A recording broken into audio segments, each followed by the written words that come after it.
Countdown na sa trade deadline na wala na sa 24 hours until yung February 9, 3 AM PH time na pwede mag-trade yung mga teams.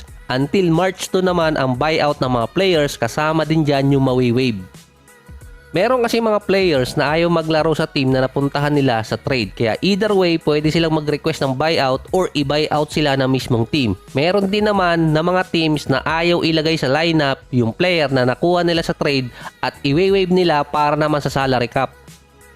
Ang isa sa mga trade ngayong araw na nangyari, papasok ng deadline si Simon Fontecchio ng Jazz papuntang Pistons kapalit ng 2024 second round pick kasama si Kevin Knox at si Gabriel Procida. Ang iniintay na lang ngayon kung matutuloy yung trade ni Jordan Clarkson or kaya ni Kelly Olynyk papuntang Knicks.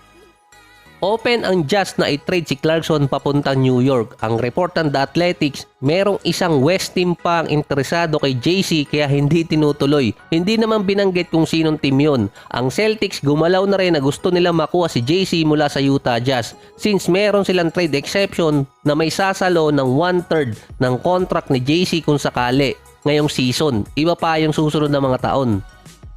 Hindi rin ganun kaingay ngayon ang deadline, hindi katulad ng mga nakarang taon kasi nga na-trade na yung mga biggest name bago mag-umpisa yung season. Tulad ni Damian Lillard, tapos sumunod si James Harden, si Pascal Siakam naman bago yung deadline na trade na. Si Zach LaVine naman na injured pa, na hindi pa nilalagay kung mati-trade.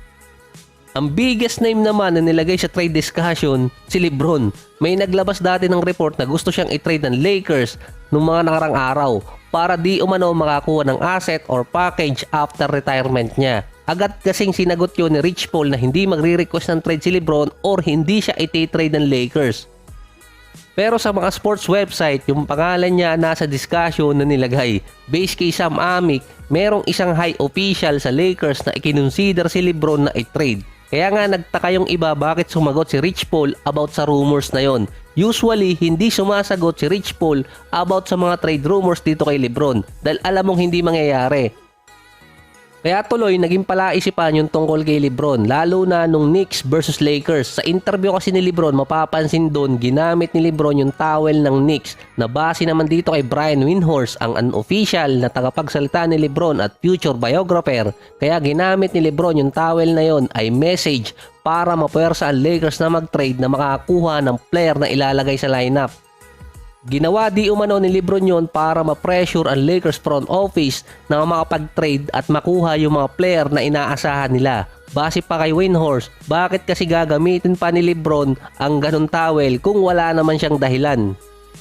Dati yung headband ni LeBron yung pinag-uusapan nitong si Windhorst. Ang masasabi ko lang naman ngayon, nakakalimutan lang ata ng team na maglaba kaya nakahiram muna si LeBron ng towel. Kung maalala nyo din last season, nung nag-request si Kevin Durant ng trade, naging magulo nun ng free agency. Tapos nag-request din ng trade itong si Kyrie na nag-intay yung mga team. Si LeBron kasi may player option sa off-season na pwede niyang tanggapin or hindi yung contract. At pwede din siyang lumipat. Kapag sinabing open na i-trade si LeBron, pwedeng mag-intay din yung mga teams para makuha siya. Nung tinanong si LeBron kung ano ang inaantay niya o inaasahan niya after ng deadline, ang sinabi naman niya doon, wala naman dapat pag-usapan tungkol doon at focus lang silang dalawa ni Anthony Davis kung sino ilalagay ng management sa lineup. So nasa 5 players ngayon ang target ng Lakers na makuha. So either sa 5 na to ang makuha nila via trade. Yung una si Tyus Jones ng Wizards na maganda yung nilaro niya dati sa Memphis bago napunta ng Washington. 2 players naman mula sa Nets, si Dorian Finney-Smith at si Royce O'Neal. So mga defensive player yun. Kasama din doon si Bruce Brown na consider din na makuha ng Lakers kaso medyo malaki yung kontrata niya. Yung isa pang matagal na nasa rumors, mag-iisang buwan na ata, si DeJounte Murray. Ang report naman kasi doon, kinausap ni Coach Quinn Snyder ang management na wag na siyang i-trade dahil maganda pa ang nilalaro niya ngayon. Sa mga nakarang taon din, nagkaroon ng success ang Lakers sa trade either umpisa ng season or yung bago mag-deadline talaga. Ang Boston Celtics naman nag-trade na at kinuha nila si Xavier Tillman kapalit ng 2 second round pick. Si Tillman merong 6 points at 4 rebounds per game sa loob ng 20 minutes. Yung binigay na 2 draft picks ng Celtics galing yon sa dati nilang mga trades mula Atlanta at sa Dallas. Additional frontcourt player pa rin para dito sa Boston. Ang Clippers naman mukhang house cleaning yung mangyayari sa trade dahil si Bones Hyland nasa trade rumors ngayon at willing pakawala ng Clippers. Kasama din doon si PJ Tucker. Expected kasi kapag hindi na trade si Tucker ay posible siyang ma-waive or ma-buyout. May combined din kasing $13 million yung dalawa.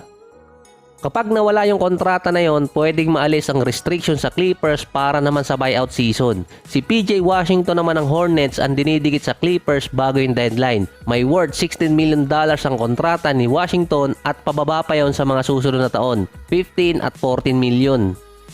6'7" forward na merong 7'3" wingspan na bagay sa small ball lineup na ginagamit ngayon ng Clippers. Almost 14 points, 5 rebounds, 2 assists, almost 1 steal at almost 1 block per game na merong 33% sa 3-point area. Isa pa doon, pwede maging kapalitan ni Kawhi sa rotation dahil nga may maiiwan pa ring perimeter defender ang Clippers kapag lumabas si Kawhi. Maraming teams din na naghahabol kay Washington at hindi rin ganong kastik ang Clippers na magbigay ng asset dito nga sa Hornets. Andun din kasi sa usapan ng trade ang Dallas at Knicks.